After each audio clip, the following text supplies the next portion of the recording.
కేసీఆర్ ఏది చెప్పినా జరిగింది. ఈరోజు నేను శాసనసభలో రికార్డు పూర్వకంగా చెప్తా ఉన్నా, 3 సంవత్సరాలు దాటిన తర్వాత, ఇవాళ నుంచి 3 సంవత్సరాలు అని చెప్పి నెల కిందే చెప్పిన, 3 సంవత్సరాలు దాటిన తర్వాత భారతదేశంలో అత్యంత ధనవంతులైనటువంటి యాదవులు, గొల్ల కుర్మలు ఏ రాష్ట్రంలో ఉన్నారా అంటే తెలంగాణ రాష్ట్రంలో ఉన్నారు అనేటువంటి మాట వస్తుంది. ఇది మీరు చూడమని చెప్పారు. మీ కేశవరావు గారు మాట్లాడుతూ వారు ఉపన్యాసంలో చెప్పినారు, ఒక రకంగా సిగ్గుపడాలి మనం. దగ్గర 30-35 లక్షల మంది యాదవ్ సోదరులు రాష్ట్రంలో ఉన్నారు, గొల్ల కుర్మలు. హైదరాబాద్కు రోజుకు 350 లారీల గొర్రెలు వస్తాయి, రాజస్థాన్ నుంచి, మధ్యప్రదేశ్ నుంచి, మహారాష్ట్ర నుంచి, ఎక్కడి నుంచి 350 లారీలు గొర్రెలు ప్రతిరోజు హైదరాబాద్కు వస్తాయి. మన గోదావరికని, మంచిర్యాల, కొత్తగూడెం, సింగరేణి బెల్ట్ పట్టుకొని నిజామాబాద్కి వచ్చే వరకు ఇంకొక 300 లారీలు వస్తూ ఉన్నాయి. ప్రతిరోజు 650 లారీల గొర్రెలు దిగుమతి చేసుకుంటున్నాం. ఆంధ్రప్రదేశ్లో మన గతి ఏమిడో మనకు అర్థమవుతూ ఉంది. దేన్ని కూడా పట్టించుకోలే వాళ్ళు, ఏది కూడా చక్కగా చేయలేదు. 30-35 లక్షల గొల్ల కుర్మ జనాభా ఉన్న రాష్ట్రంలో 600 లారీలు ప్రతిరోజు మనం దిగుమతి చేసుకుంటామంటే సిగ్గుపడాలి కదా. చాలామందికి అర్థం కాదు ఇది. నేను లెక్క పెట్టి కూడా చెప్పిన, ఈరోజు దాదాపు 1 కోటి గొర్రెల వరకు ఉన్నాయని చెప్తున్నారు లెక్క.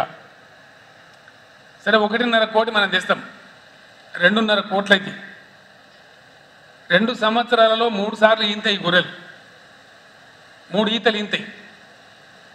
2.5 × 3 ఎంతైతే సిద్ధనా? 7 కోట్ల, 7.5 కోట్ల గొర్రెలు అయితే 100కు 100% నేను చెప్పింది చెప్పినట్టు జరుగుతాను. మన దళితులు బాగుపడాలి. దళితుల పేదరికం పోకపోతే మనకు ముఖం మంచిగా ఉండదు. శరీరంలో ఏ ఒక్క భాగం బాగలేకున్నా శరీరం బాగున్నట్టు కాదు. మీరందరూ చూస్తూ ఉన్నారు, బయట చాలామంది కళ్ళు మండుతూ ఉన్నాయి. నేను కొన్ని విషయాలు ముందరికి చెప్తాను. దళిత బంధు ఈ సంవత్సరం ఒక 40,000 కుటుంబాలకు ఇచ్చుకుంటా ఉన్నాం. మొత్తం 17 లక్షల కుటుంబాలున్నాయి.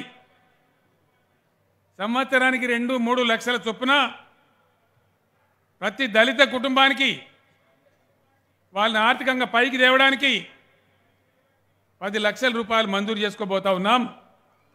ఈ మార్చి తర్వాత ప్రతి నియోజకవర్గంలో 2,000 కుటుంబాలకు వస్తుందని నేను మనవి చేస్తా ఉన్నా. దళిత బంధులో ఉన్న తమాషా 10 లక్షల రూపాయలు ఇవ్వడమే కాదు, నా దళిత సోదరులు ఇలా మెడికల్ షాపుల ఓనర్లకు రిజర్వేషన్ పెట్టినాం, ఫర్టిలైజర్ షాపులలో రిజర్వేషన్ పెట్టినాం, హాస్పిటళ్లకు హాస్టళ్లకు సప్లై చేసే సామాన్లలో రిజర్వేషన్లు పెట్టినాం, ప్రభుత్వ కాంట్రాక్ట్లలో రిజర్వేషన్లు పెట్టినాం, బార్ షాపులో, వైన్ షాపులో కూడా రిజర్వేషన్ పెట్టినాం. ఇంతకుముందు ఏ ఒక్క దళిత సోదరునికి ఒక వైన్ షాప్ లేకుండే, ఒక బార్ షాప్ లేకుండే. కానీ ఇలా దర్జాగా కాళ్ళ మీద కాలేసుకొని 260 మంది బార్ షాపులు కూడా, వైన్ షాపులు కూడా నడుపుతూ ఉన్నారు. ఈ రకమైన దళితులు భారతదేశంలో ఎక్కడ కూడా లేరు. ఈ అవకాశాలు భారతదేశంలో ఎక్కడ కూడా లేవు. ఇది వాస్తవం. ఇదంతా కూడా మీ కళ్ళ ముందర ఉంది. హాయ్ ఫ్రెండ్స్, మా టుడే టుమారో యూట్యూబ్ ఛానల్ చూస్తున్నందుకు చాలా థ్యాంక్స్. మరిన్ని లేటెస్ట్ వీడియోస్ కోసం వెంటనే సబ్స్క్రైబ్ చేయండి. అలాగే ఈ బెల్ ని కూడా రింగ్ చేసేయండి. మా నోటిఫికేషన్స్ అన్ని మీ మొబైల్లో వస్తాయి. అలాగే మా వీడియోస్ మీకు నచ్చితే లైక్ చేయండి, షేర్ చేయండి, నచ్చకపోతే కామెంట్ చేయండి.